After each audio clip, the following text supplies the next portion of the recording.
All right, our attendees are coming in. Good afternoon, everyone. Good afternoon.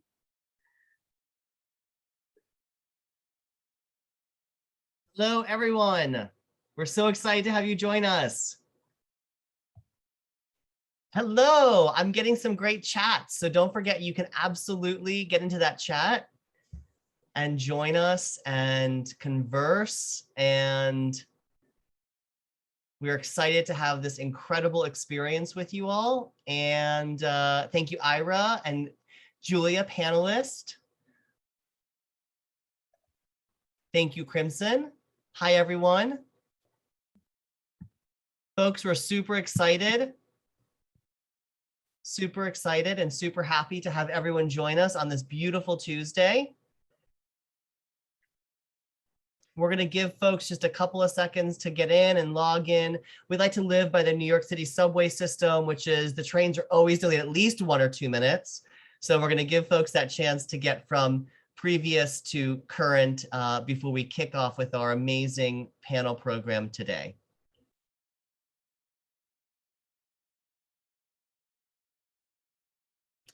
Lillian and Christopher and Joe, our fearless CEO. Welcome, welcome, welcome.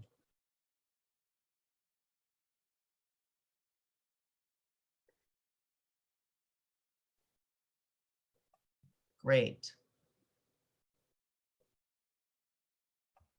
Well, I am going to go ahead and get started. We're sitting at 12:32 Eastern time. So I'm going to go ahead and kick off our panel and welcome everybody to our first of 3 Moving Towards Belonging. We're beginning our journey today in celebration of Women's History Month and celebration of LGBTQ+IA conversations. We'll move through into April and May with 2 additional series that we hope you will join us. I'm Josh Saterman. I'm the CEO of Saterman Connect, and I am joined by 5 amazing people who are going to educate us a little bit more today around recognizing how LGBTQIA+ people enter the workplace. That's our topic du jour. And I'm also a very proud board member. I serve as a co-chair for our board alongside many other folks who care deeply about HMI's mission to really support, lift up, and move folks into a thrive position within our HMI services and programs that we offer. Today, you'll get to hear a little bit more about why being more aware is so important when working with LGBTQIA+ young people as they enter in the workforce. And in what ways can you really empower your organization to think about inclusion and belonging through the lens of workplace, workforce, and the marketplace that you serve? And each of our panelists has an incredible story to tell and background around their lived experiences, how they work with profit and not-for-profit organizations, and how you can learn from some of these best practices and fold them into your existing foundations and practices within your organizations. Without further ado, I'm going to pass it over to the amazing Bridget Hughes. Thank you, Josh.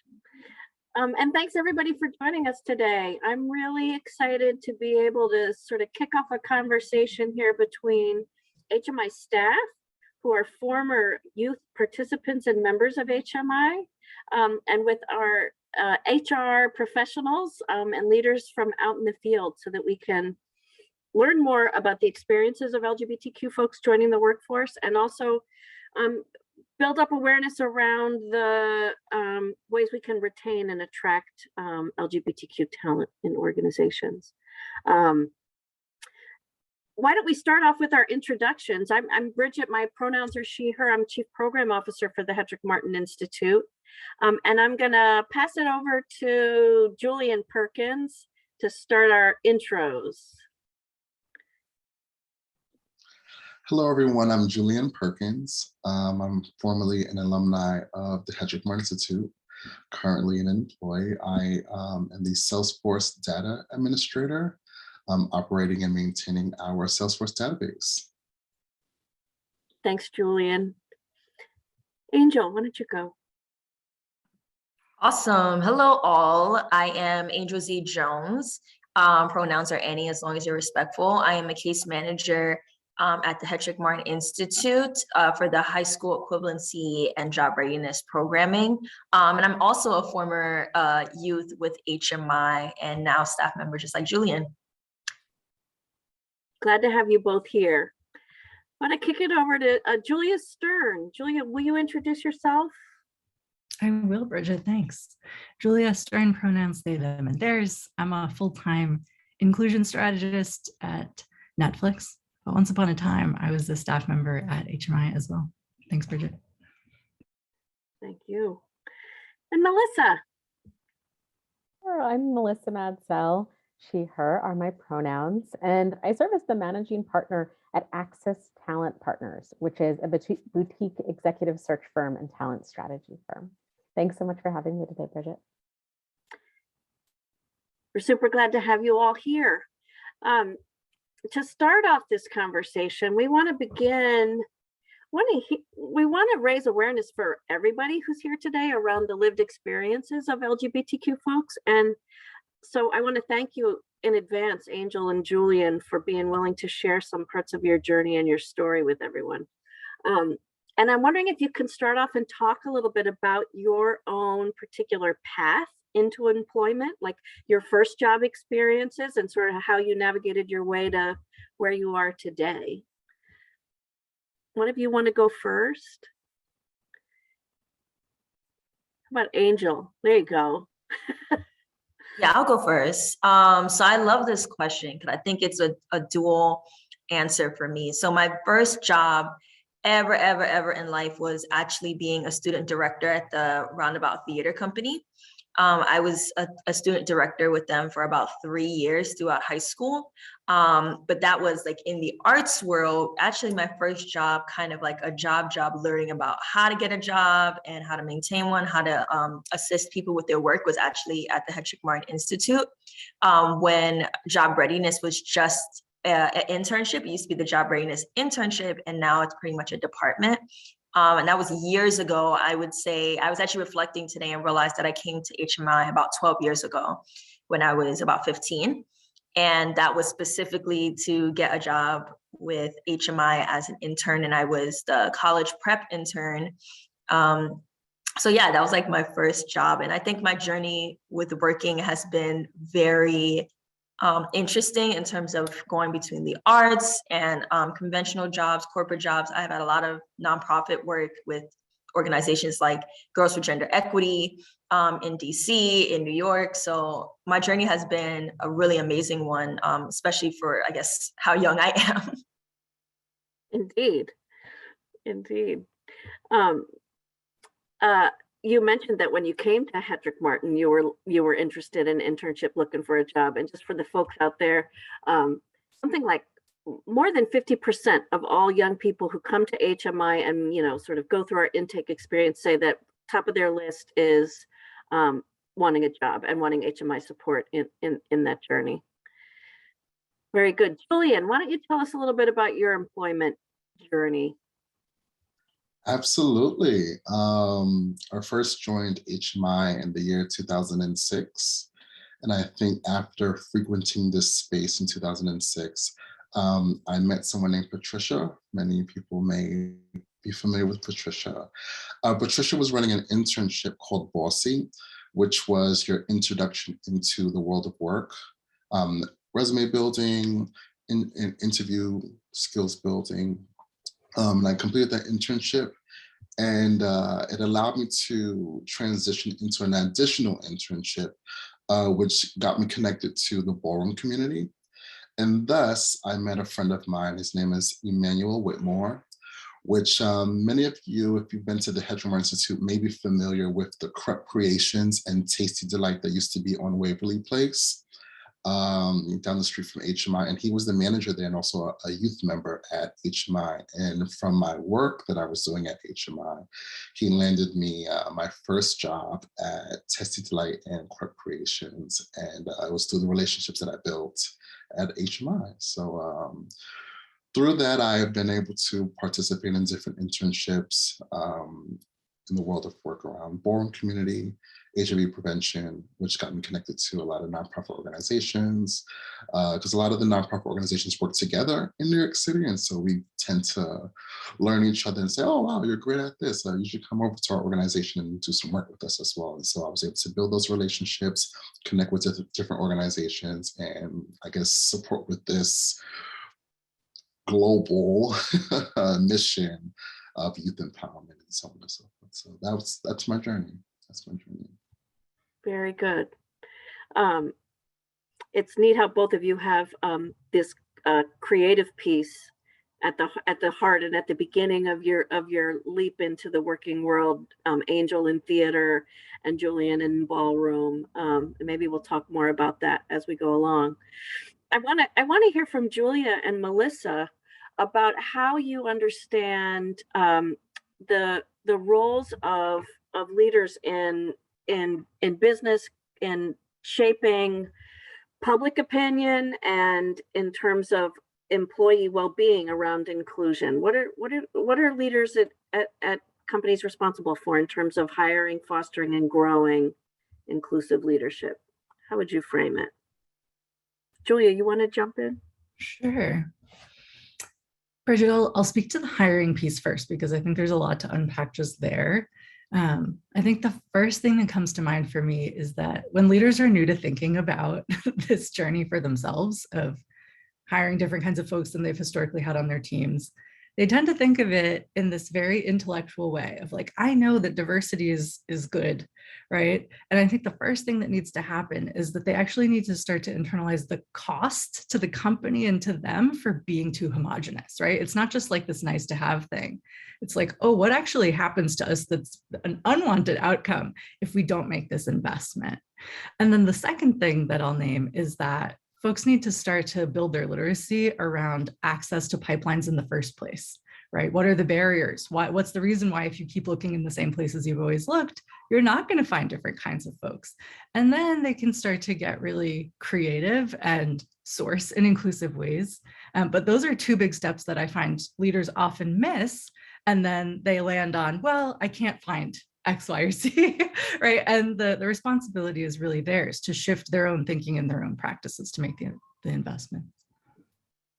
That's great. Super helpful, Julia. Melissa, what say you? I completely agree with what you just said, Julia. And I think that so much of it is to get comfortable being uncomfortable. There are a lot of skills that executive leaders have grown up with, have followed and really been successful using for a lot of years. And now things are changing. And it's clear that the public is demanding change. It's clear that employees are demanding change. The Great Resignation is showing us this. And every company is one viral tweet away or one Instagram story away from having significant brand damage from unhappy and dissatisfied employees. So I think there's a lot of unlearning that has to happen, and recognizing the bias that we all bring to our work, the way that it impacts hiring, the way that it impacts leadership development and management, and really taking the individual time to invest in changing that, but then looking back at the institutional level and what are we doing to change our organizations from a policy perspective, from a sense of creating greater belonging across the board to make sure that our employees are wanting to get out of bed to come to work every day. Thank you. That's super helpful. I'm thinking about like going from the big picture to thinking even like what Julia said about hiring, right? Like if we think about that as a starting place, that you were talking about cultivating the sort of pipelines for how to attract talent into organizations. And I think it could be good to hear from Julian and from Angel about like, how did you find out about jobs when you've been out and looking? Like, how do opportunities get to you? And maybe we can piece together how the pipeline and how it works, for you, how those things go together. I will begin on that. I guess I'll touch on two separate things, the nonprofit world and then the for-profit world. Nonprofit organizations generally, in my experience, positions usually run on contracts. And so they exist for a certain period of time. And so how I've been introduced to new positions that I wanted to enter into was that organizations would end up coming into spaces that were coalitions, where a lot of staff would enter into. And either like a Kiki coalition, an organization would come to the table and say, hey, we have a new position opening up and it's going to be around this particular arena. And so if you have anyone that sparks your interest that you think may fit the description of this position, feel free to send them over this way. And so kind of that word of mouth would happen.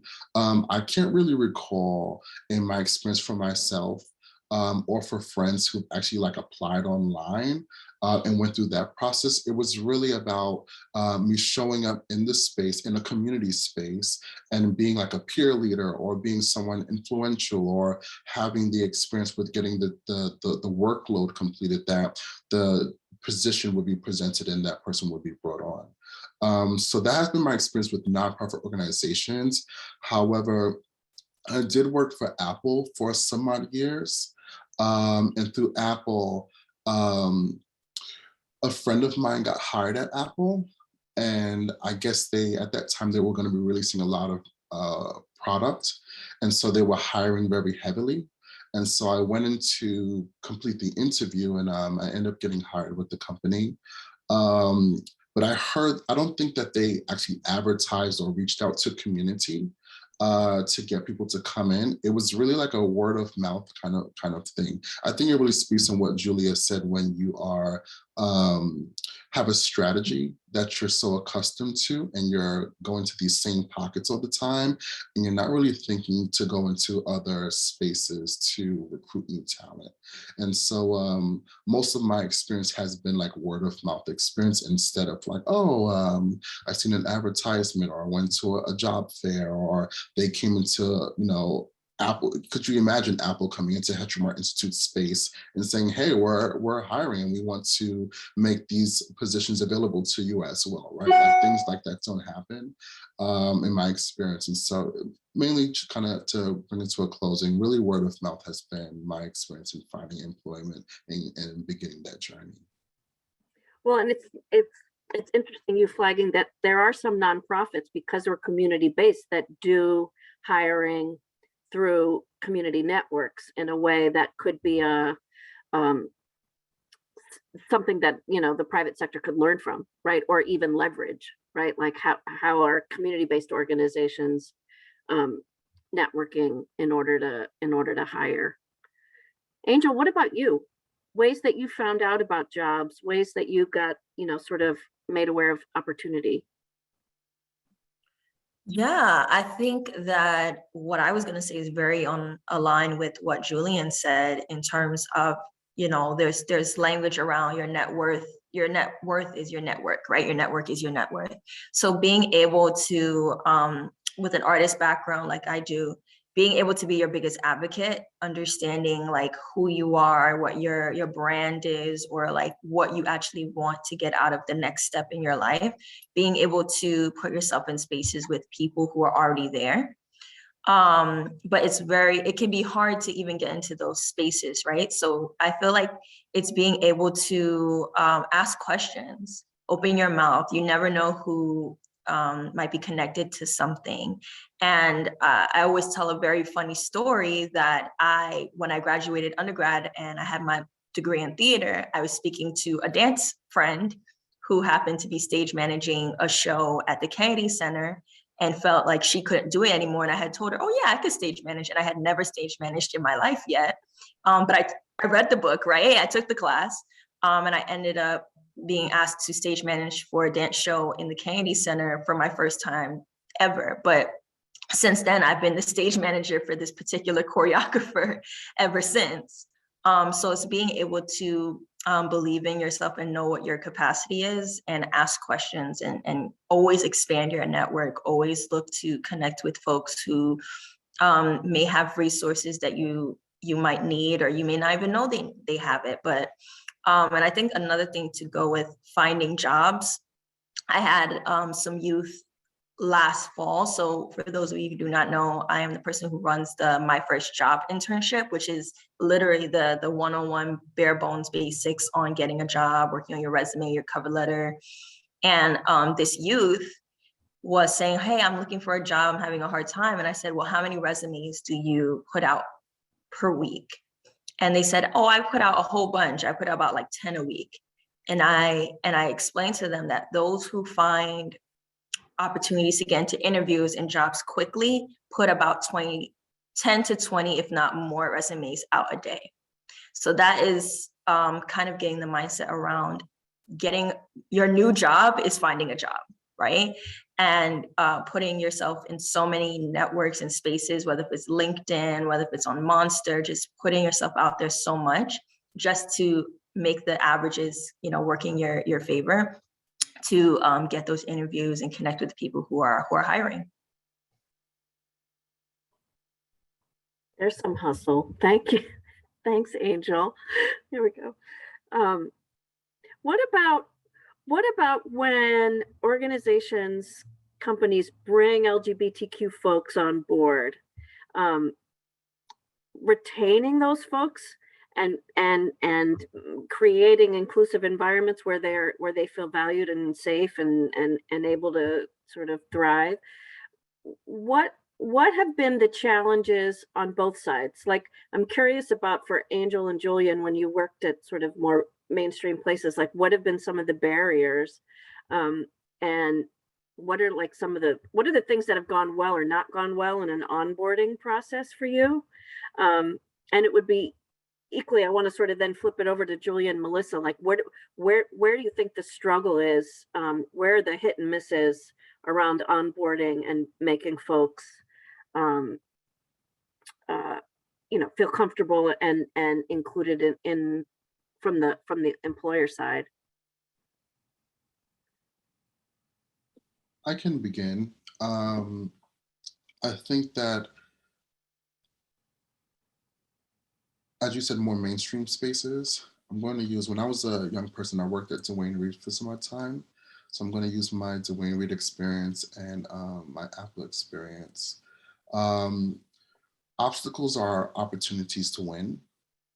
And there were times in the Dwayne Reed space where comments were made, sometimes not necessarily to me, but just in conversations of employees in a break room and things like that. And what happens is exactly what you said. It's about maintaining a safe space and holding accountability for individuals who do things that can be offensive, right? And so those obstacles are opportunities for the company to interject and redirect and re-educate and ensure that the space is safe, and ensure that employees are being reprimanded and taking accountability for their actions. And not just reprimanding, but to teach, make that a moment and an opportunity to teach and say, well, we understand that, maybe you have this view or so on and so forth. However, this is how we are expecting our staff and employees to show up and to be respectful, so on and so forth. However, in Apple's a global company that publicly supports LGBT people and their progression. On the magnitude that I partnered with Apple and they sponsored a ball that I did. And after showing up, just I think like 5 staff members came to the ball and loved it, went back to the Apple staff management, and they were so excited about it and the work that I did with the ball that they partnered with me every year to produce a ball. So their willingness to show up and be advocates, showing up for pride parades, creating internal boards for LGBT projects internally in the space, And a lot of the time, it really shows what happens behind the scenes that they don't publicize, that really shows you the safe space, the connection, and how much they're willing to support you, right? The silent things that they do and not the publicized thing that they make kind of like commercially available, if that makes sense, really shows the support and how they're willing to maintain certain communities in their space, right? And making it inclusive. And so that's been my experience with maintaining, staying in a space and deciding to exit a space because of, their values didn't align with mine, and so, yeah. That's great. Like the company building some alignment between their internal practices and their sort of public campaigns around LGBT stuff. Yeah. What, Julia, Melissa, do you have examples of things that companies are doing, that innovative ways to support diverse staff, things that you've seen happening that are worth pointing out? Yeah, definitely. They're the big things, the affinity groups and policy changes to make sure that health coverage is trans inclusive and that it supports family building for queer families. There's certainly charitable donations, and Julian, you just touched on this a little bit. It's both the big public giving, the having the parade and the flags and everything for Pride, but also what's going on in January when people aren't talking about Pride. What are the contributions that the company is making? And then also, is the company at the same time giving to politicians who support anti-LGBTQ legislation, or to organizations that would have missions that are counter to our lived experience as queer people? And so companies need to be thoughtful that it's not just for show, that there are humans on the other side of it. And then there are the little things that show people that they're welcome, the language that's used in marketing, the imagery that's used, the things that are written in job descriptions and on the website that let people know that they are welcome, that they are seen. Those things are really, really critical. And I think one of the biggest things that it's so obvious, but that can sometimes go overlooked, is the way that we treat leaders who are from historically underrepresented and historically excluded communities. Because younger employees who are newer to an organization at any level, need to see that leaders who look like them are there and that they are able to lead. That is the biggest thing. Yeah, huge +1, Melissa, to everything you said. Bridget, one thing I'll name in terms of retention, which is kind of exactly the flip side of what Julian just laid out so beautifully, is that leaders need a level of self-reflection in terms of what their own leadership style is. Who does that inadvertently advantage and disadvantage? Probably the people that have historically been there, unless you are one of those few, right, who has made it through the ranks as an underrepresented person. But if they can think about that, then they can understand where they as leaders need to flex to really create the conditions for different kinds of folks to thrive, right? Because you can put all this effort into getting people in the door. But if we don't do that piece as leaders, then what happens is, folks don't thrive and the leaders blame the employees, but actually the employee would have been amazing if the leader had just done their job a little bit better. So I think asking the right hard questions in a self-reflexive way for leaders is really key to the retention piece, because otherwise we can do all this hard work and then we're still going to lose folks and hold on to our biases at the end. Are there any sort of practices, policies, procedures, things that employers are doing now to encourage just what you're talking about, the sort of necessary self-reflection on the part of leaders? Something that's, like a practice that might be replicable at other places? Something that has become very popular in the past 2 years is their pulse interviews or stay interviews. So frequently we get the feedback when people are leaving, and at that point it's too late. So ask them why they're staying. Find out what could make their experience better.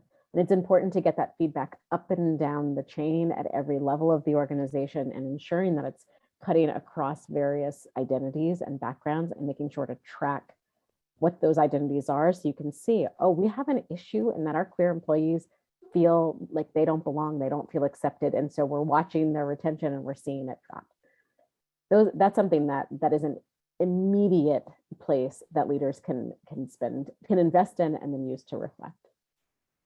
That's great. I'd also like to add on to something. You just sparked something in my mind. A lot of friends of mine who work at DOE or just companies are familiar that I work at, that I'm LGBT, right? And that I work at Hetrick-Martin. And I think that it's retaining, one of the first steps in retaining is self-education. And they have been reaching out to places to find out how can I become educated and to give this education to staff. And they're reaching out to places like Hetrick-Martin, to the advocacy and capacity team, to kind of sit down with staff to educate and to teach 2022's terminologies, right? Not what we were using in 2019, because as you said, we are evolving people and we're changing, right? And so what may have been acceptable in 1990 was not acceptable in 2010, is not acceptable in 2019, right? And so taking those small steps in continuously, not just one time, just getting that certification and okay, we did it, but to kind of come back again, okay, so we understand that that verbiage is changing, so tell us what's going on now, because we want to ensure that we are doing the right things and ensuring that people feel comfortable in this space. So just wanted to bring that up. That's great. Yeah, thank you, Julian. Angel, I wanted to circle back to you about your experience with onboarding and starting in a new new job. Are there things that you've experienced as hit or misses in that period that you want to point out? Nothing that I feel like it hasn't already been kind of covered. I think that my experience has been in so many kind of startups and like nonprofits that it's a little bit of a smaller scope of people.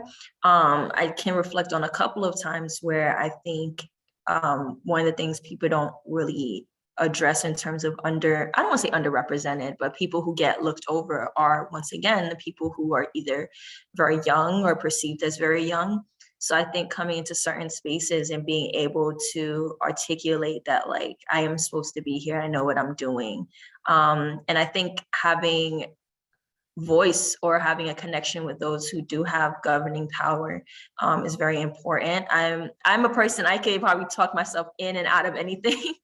But I think I use that to my advantage to make connections with folks and be able to say, hey, so this little thing happened. And if I could give an example, I worked for a company, an international technically company, and it was just a little thing where I think the person who was like the CFO of our region just got married, and they pulled us all together and we're just like, we want to send something to her husband, and something that would make them feel really special about their marriage, and we want to acknowledge that and everything. And I was the only person in the room who knew she married a woman, and was just kind of like, ooh, and kind of later on took my supervisor to the side and said, hey, I'm not really trying to disclose something here, but if you guys send something for her and her husband, she doesn't have a husband. So kind of bringing that awareness and, having that conversation, which was interesting, but I no longer work there. Of course, I work at HMI, but it's just those little things, being able to be the person in the room who isn't afraid to say, hey, I want to make sure that we're keeping this space inclusive and not making assumptions. That's great. We had a little conversation, just Julian and Angel and I over at HMI before coming here in our prep. And one of the things that we were talking about is, like at HMI, when a young person is moving from an internship into like an externship or an internship, a paid internship opportunity outside of HMI's four walls, but in a different place. Some of the things that we're thinking about are like, how do we set this young person up for success? We got to make sure that they've got, sort of attire for the appropriate for the workplace, that they've got Metro cards, that that we've thought about, are they going to be able to access lunch and pay for it? And just some of the real basics for someone who's just really entering the workforce. But it led us into a conversation about, well, what if you're starting your first full-time job in an entry-level position, and you're not, part of an HMI internship. Are employers thinking about how to support folks that they really want to retain? Are they thinking about some of those concrete ways to make sure that people make it through the first pay period? Or it was a recommendation that Julian and Angel were bringing to the table, but I'm curious to hear from Melissa and Julia if you have any awareness of organizations that are doing that. I would say not consistently, Bridget. I think it's a really great point that I'm going to run with in my circles. Melissa, I don't know if you have examples. Unfortunately, I do not. Yeah, I would say that it probably very much depends on who the immediate manager is. Yeah. And so it's not generally coming from a C-suite decision-making policy setup. It's more of that individual manager and how sensitive they are to where someone is at that point in their life or in their career. Yeah. I have a story just from my own. I was like 23 at my first job at an LGBT organization, and I couldn't pay my student loan, whatever, something was happening. And a manager close to me, loaned me some money to, I think it was to pay my student loan or to pay my health insurance premium, something that at that time I couldn't ask my parents for it. Like there was just this understanding that as queer folk, there are going to be these, there's these potential gaps. And I have often thought about, if I hadn't been at an LGBT organization, getting through my early 20s as a working person and trying to navigate all those things, what would I have, what would I have done? And would there have been somebody, a manager, somebody in the HR department, somebody who is sort of matching, thinking about these sort of like, adulting kind of struggle kind of things as an inclusion issue as an employer? And I kind of doubt it, but maybe between all of us here, we've raised a thing that we want to continue to sort of push out there as we think about encouraging diversity in the workplace. If I can add on to something, Yeah. I recall there was an LGBT person I was working with at Apple who was homeless, and he was a part-time staff member. And in the world of Apple, there's a process to becoming full-time. However, I guess he had some conversations with Apple and kind of explained what his circumstances were. And they were completely understanding. And although he was a part-time, they created like this unique experience that was, because I worked at Apple Fifth Avenue, that's like it's not a flagship, it's called the global flagship. So all of the practices that are built there are then dispersed to other stores. And what they ended up doing was they created an entirely new position that allowed him to work full-time hours to obtain dollars to kind of put himself back on track, even though he was full-time. So they offered that to him and he was able to take that, which was really supportive. And then what they also did was they paid 100% of his transportation throughout the month, so he didn't have to take on that expense. So I want to say that it's like that 1% of companies that are doing some of the work or trying, because it's all new, right? So how do we look to Pepsi and say, what is Pepsi doing? Well, we don't think they're doing anything, right? So I think that companies are going to try to make some, if they have the capacity to do so, to create spaces where they can support. But as you guys said, you probably don't have any examples, and I'm pretty sure it's extremely seldom. It's making me think, all the short-term, long-term disability. There are ways in which employers like have structures in place to support folks when they hit rough spots later on in their in their careers. And it's in that first 6 months or the first year of employment where I think there's all this potential for somebody who's hugely talented, can be a huge asset to an organization, is coming in with all kinds of enthusiasm. But if there isn't space to be able to talk about some of these real life challenges as something separate from the talent and the energy and the what the person is bringing in, there's going to be some real missed opportunities. Yeah. I want to before too long, I wanted to sort of open it up to talk about the difference between nonprofit sector and the for-profit sector, and like, we've got a mix here in terms of all of your experience and where you've touched. And what do you think for LGBTQIA folks entering the workforce? Is there an advantage or a benefit to being in one sector versus the other? And are there things that the nonprofit sector can learn from the for-profit organizations and vice versa? Do you want me to give it a try, Bridget? Yeah, sure, Julia. Thank you. Sure. Well, first of all, I just want to say, I think there are so many different ways for LGBTQIA plus folks to enter the workforce. I too started working at HMI at 23, Bridget, so I have that in common. And the advantage that it had for me, right, was that I was able to do something that I was super passionate about with my community. So I think it also depends on your priorities, and your personal goals, right? But if you really want to be coding, what I want LGBTQIA plus young people and folks in general to remember is that their identity, their existence, their unique lens on the world and whatever work that they're doing is a gift, no matter where they are, right? And that may or may not be recognized by people around them. So I think it's partly about finding the right spaces. That's one piece of it. In terms of what nonprofit and for-profit can learn from one another, I love this question so much. This might be counterintuitive, but for-profit organizations, I think when they're doing really well financially, they have the luxury of spending a lot of time thinking about like what kind of culture sets people up to do their best possible work, right? In a way that nonprofits don't have the luxury of like spending all that time and energy on. And so I think there's some really interesting and amazing stuff that the nonprofit world can kind of just like take, and not reinvent, and kind of just adapt to the nonprofit sector in terms of some company culture things.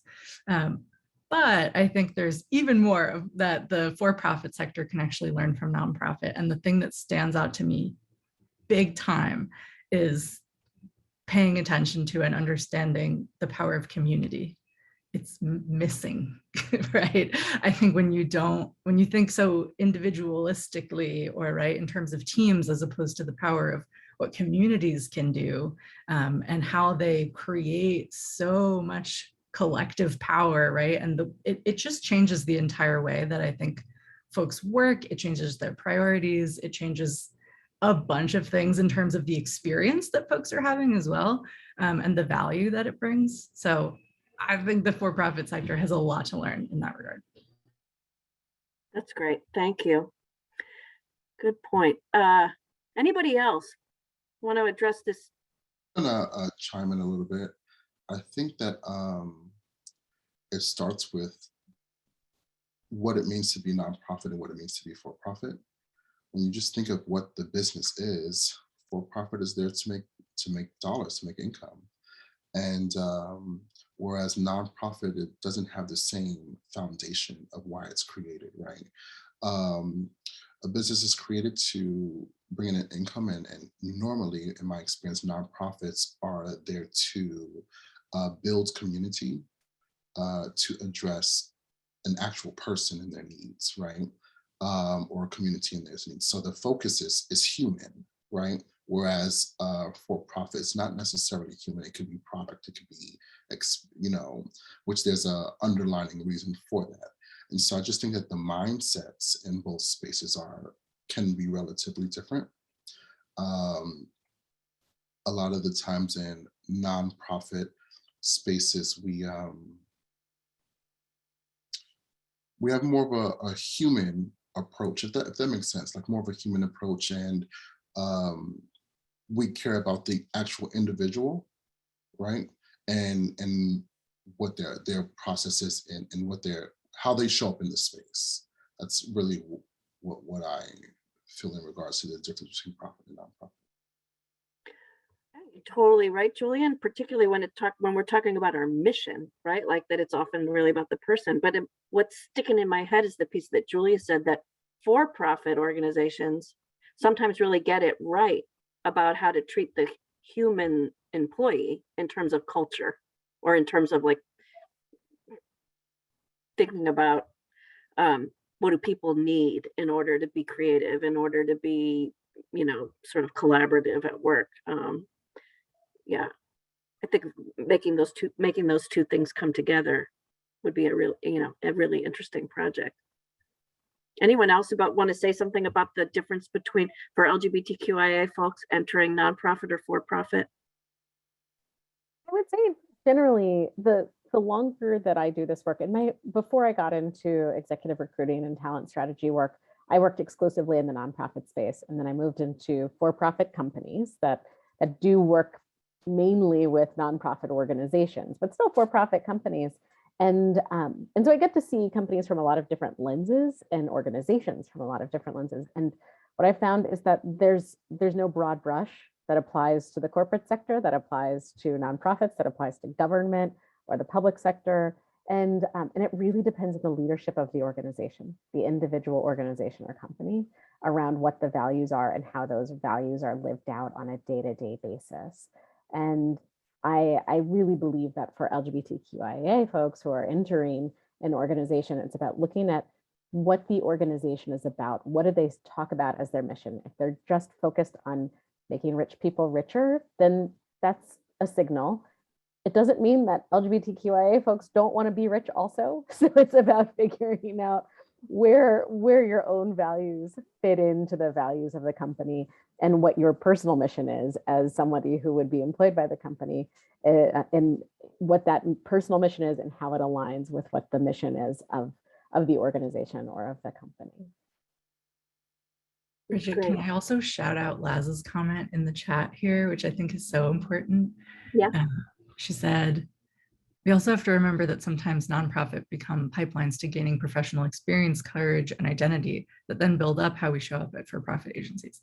I personally had this experience. I learned so much in the nonprofit world that set me up for greater success in the for-profit space. And it doesn't necessarily have to go that way, but I think it's helpful to remember you it's not like you're stuck in one track anyhow, right? And we learn different skills that really actually create benefit, and we become kind of really unique candidates as well when we have one or the other. And then Joe asked a really cool question too. I don't know if you're going there next, Bridget. I was going to go there next about the ERG, but I love what you're saying about that you lifted up that comment about that you can sort of find yourself and your power and your identity and stuff in a nonprofit organization that might prepare you to go to for-profit. And I feel like Angel and Julian brought in a whole nother layer of that by talking about how they came to their work experience through theater and ballroom culture, and sort of, I don't know, I kind of just want to point it out as that it may be that that strong talent and that real assets to companies in terms of people, that they're coming from places where community and creativity are strong, and where people have some freedom to really define themselves on their way into sort of more formal career paths. Angel and Julian, I feel like, could you name things that you feel like you learned or that got strong in you in those spaces that you now bring into your work life? Yeah, I think between actually it's funny, all three of my first jobs were all nonprofits. So nonprofit theater roundabout, working at HMI, as well as Girls for Gender Equity is a nonprofit as well. And I think all of those spaces were very affirming for me. And that allowed me to realize that when I was in spaces that maybe had some language or practices that were a little challenging when it came to like my identity or how I kind of operate, I was able to vocalize that and name that. And I think that's something I've learned working at HMI and Girls for Gender Equity, because they specifically focus on like Girls for Gender Equity specifically focuses on like gender-based violence in schools. So being able to know something is like, oh, that's a little off there, and be able to vocalize and name that. And I've had a very amazing journey with HMI. And I think it was 2014, I was asked to be a youth panelist out in Las Vegas for the Time to Thrive conference. And being able to be a representative for the Hetrick-Martin Institute has been a way for me to learn what my voice is and what my talents are, and knowing that those things are talents, and not to kind of settle or compromise that as I go on to, more things. Great. Julian, did you have something to add to that? I was going to add that through internship at HMI and being part of the ballroom community, what it did was it allowed me to being in a space where I had never been in before, being surrounded by LGBT people, right, who were at different levels in their journey. So someone just being introduced to it, having to relearn themselves, right, relearn that I am okay, that I do deserve to exist in this space. So retraining yourself to kind of rethink how society has taught you to think, right, about LGBT people. And so it gives you this unique confidence, right, in yourself that allows you to show up as yourself in all spaces, right? And it also teaches you that if you show up in those spaces and you feel like you're not being accepted into those spaces, you can either do the work to kind of transition that space, or you can exit the space and go into another space where you feel 100% completely accepted, right? The ballroom scene has also taught me, as we have house structures, being a young person who was a house founder and a leader of a house, taught me how to have conversations with a different range of young people on how to want to participate in the ball, and from the moment that you say, I would like to participate, how to execute it. So creating plans, creating a tactic on how to obtain what you need to obtain, how to build it up, and how to execute your vision that you had in your mind, right? It taught me how to create those processes, which I was able to bring into many different spaces to kind of get from the beginning to the end of a goal, right? And it taught me a lot of leadership, because everyone learns differently, everyone processes differently, everyone feels differently about different things that we do. And so it allows you to be a range of different opportunities to get these things done for different people. Everyone shows up differently with their uniqueness, and it teaches you kind of to be able to align with multiple people in their process and to support them in their process. It's taught me so much. The ballroom has taught me so much that I bring to the world of work. It's like a job. How you described it. Well, we've got some questions from participants I want to turn to. Here's one. So younger workers are committed to a value-based workplace. How is that playing a part in your decisions to work somewhere?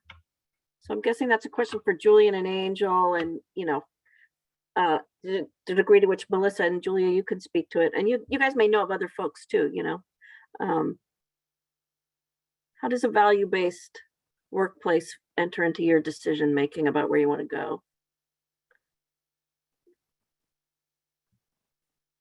I think for me, it's a huge thing.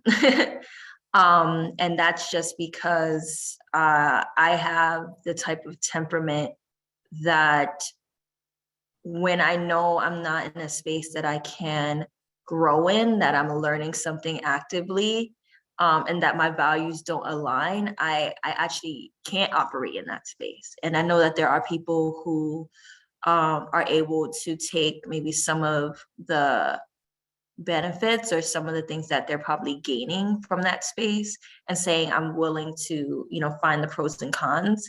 But that just comes from my experience as a person who has freelanced for most of my life. So being able to not say yes to that project and no to that project, and not worrying about the money or the well, I don't want to say reputation, but not how it's going to be perceived, right? And I think that goes back to what I said about my relationship with HMI and understanding what my value is. And I think that when I look at aligning my values or the mission or the understanding of organizations that I connect with or partner with or even talk in front of or represent, I think that that's something that's very important to me. And just for example, I'm a part of a sorority that this is probably like my third or fourth speaking engagement within the last 7 days. And just Saturday, I was speaking about confidence in public speaking. And if I didn't align with where the direction of the sorority was going, I probably wouldn't speak on behalf of them. So I think for me, it's very important. Thank you. Did anyone else want to speak to that? Sure, I'll chime in just a little. I think that values are super important. When the employee has the same values as the company, I'm going to speak on like specifically the direction of empowering and creating safe space for LGBT people. When you feel safer in the space, it allows you clear thought, because now I don't have to worry about showing up and having to be safe in the space, right? Like I can just show up and just be, which allows me to take my 100% focus on my workload, right? Which allows me to progress and to go above and beyond and be creative and use my unique LGBT mind, right? But however, if the values are not in alignment to where the LGBT community is trying to thrive towards, my focus becomes not necessarily my workload, but ensuring that I'm always safe in this space every time I show up, right? And yeah, I really think that that's how the value is important in the company in relationship to. I love that you took us there, Julian, and that you can only make magic when you don't have to focus on being safe, right? You got a shout out in the chat there. Preach. We are just coming to the end of our time, and before we close out, I just want to say thank you to all of you for taking the time to be here today and to share both your expertise and your experiences. Been super helpful. And I want to kick it back over to, maybe I should just ask my HMI friends, are there any other things that we need to shout out before we close out today? Hi, Josh.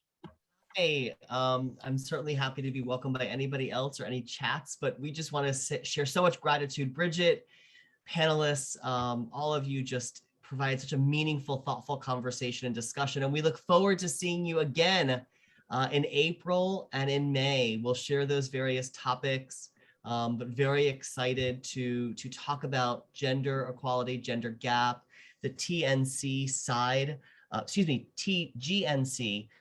of our LGBTQIA plus model, and also just talk about all sorts of things happening in the generations within our workplace as well. And so lots of great discussion coming up in April and May with amazing panelists to join as well as we march our way towards moving towards belonging and move towards pride. So happy spring, and thank you everyone for joining. Thanks, Josh. Thanks, everybody.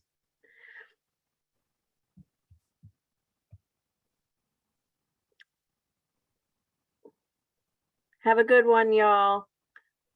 This was a pleasure.